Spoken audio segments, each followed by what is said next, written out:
Hello दोस्तों, अभी पंजाब की चर्चा सब कर रहे हैं क्योंकि वहाँ पे बाढ़ आया हुआ है। पंजाब की बात करते हैं। पंजाब में बाढ़ का कहर लगातार जारी है और अब तक 43 लोगों की जान जा चुकी है। भारी बारिश देश के कई राज्यों में कहर ढा रही है। लेकिन बिहार की चर्चा कोई क्यों नहीं करता? बिहार भी हर साल बाढ़ से प्रभावित होता है। क्या बिहार गरीब राज्य है इस वजह से?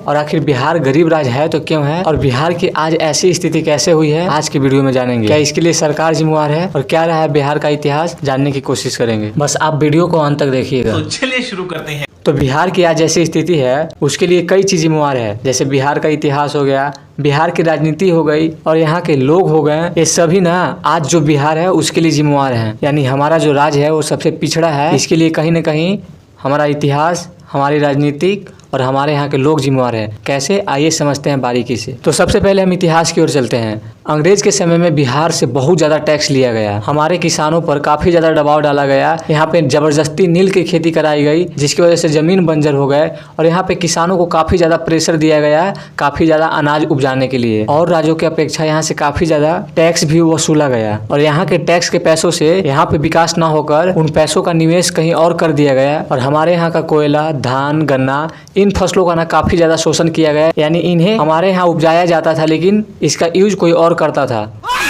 ये क्या बात हुई यार? तो ये तो बात हो गई अंग्रेजों के समय के। लेकिन भारत आजाद हुआ अगस्त 15, 1947। तो देश आजाद होता है किसी गुलामी से, वो देश अपनी गुलामी वाली व्यवस्थाओं को आगे नहीं चलाया करता। तो फिर बिहार के साथ ऐसा क्यों हुआ कि आजादी के बाद भी बिहार को आजाद नहीं किया गया? क्योंकि आजादी के बाद भी बिहार में ना कोई बड़े उद्योग लगे और ना ही कोई बुनियादी ढांचा बनाया गया जिसके थ्रू लोगों को रोजगार मिले, जिसके कारण यहाँ से काफी ज्यादा मात्रा में पलायन होने लगा। अब ये पलायन कब रुकेगा? क्यों बिहार की जनता दूसरे राज्यों में जाकर नौकरियों के लिए जो है जो पलायन यात्रा निकली कन्हैया कुमार की, जो निकाल रहे अलग जिले में, वो कह दे कि पलायन जो है वो पिछली सरकार की गलतियों की वजह से हुआ है। बिहार बदलेगा पलायन रोकने की। बिहार में कोसी सीमांचल क्षेत्र से मजदूरों का पलायन शुरू हो गया है। रोजगार में पलायन रोकना है। यहाँ के लोग जो है वो रोजी रोजगार के लिए दूसरे राज्यों में और यहाँ तक कि विदेश जाने लगे, जिसकी वजह से बिहार का टैलेंट, बिहार का श्रमिक जो है, बिहार का जो ताकत है वो बाहर जाने लगा और बाहर के देशों को मजबूत बनाने लगा, बाहर के राज्यों को मजबूत बनाने लगा। और बिहार की राजनीति भी काफी उलट पलट होती रही, जिसकी वजह से यहाँ कोई अच्छा कानून बनने के बाद भी लंबे समय तक टिक नहीं पाया। और बदलते सरकार ने बिहार का खूब शोषण किया, बहुत सारे भ्रष्टाचार किए, बहुत सारे धांधली हुए और बहुत सारे घोटाले भी पूरे विश्व में चर्चित हुए। चारा घोटाले तो उन सभी पर हम वीडियो में आगे बात करेंगे। लेकिन ध्यान देने वाली बात यह है कि जब अंग्रेजों का शासन था तो हमारे बिहार में जूट मिल, शुगर मिल और अन्य कई तरह के उद्योग जो थे वो हमारे यहाँ कार्य करते थे। लेकिन आजादी के बाद अगस्त 15, 1947। सरकार की लापरवाही के चलते धीरे धीरे सभी उद्योग बंद हो गए, जिसके कारण युवा बेरोजगार हो गए और वो रोजगार की तलाश में यहाँ का युवा ग्रेजुएट होकर के डिप्लोमा डिग्री लेकर के बाहर जा रहे हैं खटने के लिए, अन्य राज्यों में या अन्य देशों में जाने लगे। और हम ये भी जानते हैं कि आजादी से पहले हमारे यहाँ पे नालंदा और विक्रमशिला जैसे विश्वविद्यालय हुआ करते थे, लेकिन आजादी के बाद भी उस पर कोई कार्य नहीं किया गया। उसे जब नष्ट कर दिया गया था तो उसे दोबारा जीवित करने की नहीं सोचा गया। हमारे बिहार में थी दुनिया की पहली इंटरनेशनल रेजिडेंशियल यूनिवर्सिटी, जिसे इन्वेडर्स ने तबाह कर दिया था। हुजूर, हम जा कहाँ रहे हैं ये तो बता दीजिए। उस विश्वविद्यालय को खत्म करने जो इन हिंदुस्तानियों की शान है। ये सब कुछ जल रहा है, पुस्तकें, ज्ञान, हमारी सभ्यता। अगर मैं बच गया तो मैं बताऊंगा कि हमारे साथ क्या हुआ। जिसकी वजह से बिहार की शिक्षा व्यवस्था काफी बिगड़ गई। यहाँ पे ना ही स्वास्थ्य की सुविधा मिली और ना ही एजुकेशन अच्छा मिल पाया, जिसकी वजह से हमारा राज्य आजादी के बाद लगातार कमजोर होता जा रहा है। और ऊपर से हमारे यहाँ हर साल नदियों का प्रकोप अलग ही रहता है, यानी हर साल हमारे यहाँ बाढ़ तो कहीं सूखा, इस समस्या हर बार देखने को मिलती है, लेकिन सरकार इस पर कभी ध्यान नहीं देती। बिहार के सुपौल में कोसी नदी उफान पर है।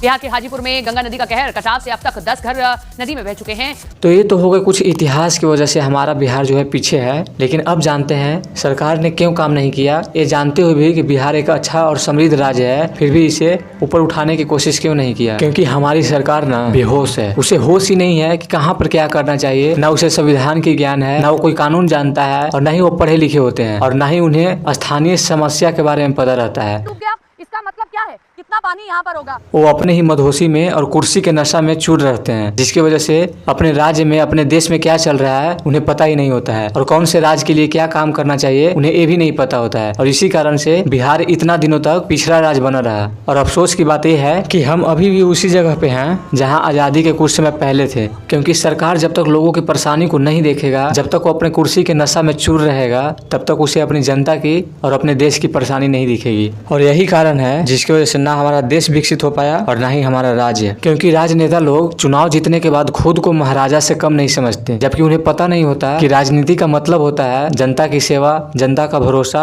इसके बाद आपको ना जनता पे अधिकार करने का और जनता के लिए निर्णय लेने का अधिकार प्राप्त होता है। लेकिन हमारे नेता ये भूल कर और खुद को ही महाराजा समझ लेते हैं और चुनाव जीतने के बाद उन्हें जनता की जरा भी फिक्र नहीं होती और सत्ता अपने पास आते ही कई प्रकार के घोटाले होने लगते हैं। तो आइए जरा बिहार में हुए घोटालों पे नजर डालते हैं। सबसे पहले हम जानते हैं पलटू चाचा के बारे में, यानी नीतीश कुमार के बारे में। तो इन पे साफ साफ घोटाला का कोई प्रमाण नहीं मिलता, बस हवा निकल गई, लेकिन इन पे कुछ आरोप जरूर हैं।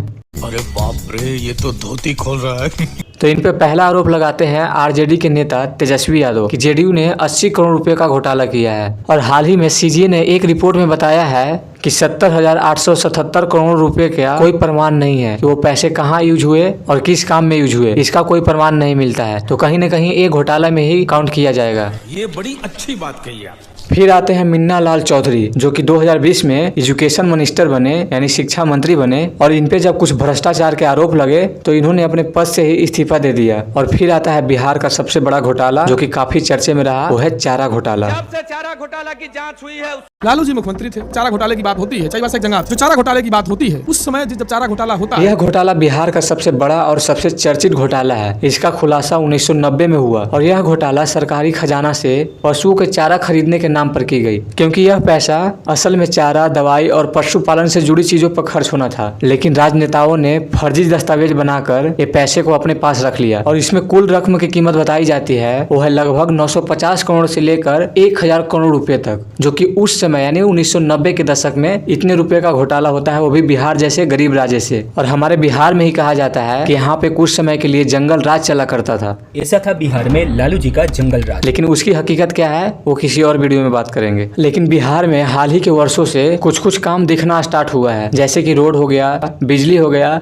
ये लमसम हर एक गांव तक पहुंचता है। लेकिन इसकी भी क्वालिटी अच्छी नहीं है। सड़क है पर अच्छा नहीं है, शिक्षा भी पहुंचा है पर वो भी अच्छा क्वालिटी में नहीं पहुंचा, और बिजली भी पहुंचा है तो वो भी सिर्फ नाम का ही पहुंचा है। क्योंकि हमारे बिहार की सड़कों की स्थिति ऐसी है कि आप उस पर पैदल तक नहीं चल सकते। लाइट का कनेक्शन ऐसा है कि कई इलाकों में मोबाइल अच्छे से चार्ज तक नहीं हो पाते। और एजुकेशन का हालत ऐसा है कि हमारे बिहार का अधिकांश लोग अच्छे से अपना साइन भी नहीं कर सकते, किताब भी नहीं पढ़ सकते। तो जिस रफ्तार से हमारे बिहार में काम होना चाहिए था, उस रफ्तार से हमारे बिहार में काम हो नहीं रहा। यहाँ की सरकार सिर्फ वोट के टाइम पे लोगों को लुभाना जानती है, झूठा वादा करना जानती है, और जब काम करने की बारी आती है तो काम के नाम पे वो अपना जेब भर लेती है। और आए दिन बिहार में कहीं सड़क टूट जाता है, तो कहीं पुल गिर जाता है, तो कहीं फर्जी टीचर पकड़े जाते हैं, तो कहीं आए दिन नेता लोग ही अपने ही जनता का बलात्कार कर देते हैं। यही है हमारे विकसित भारत का एक राज्य की कहानी, जिसे हम बिहार कहते हैं।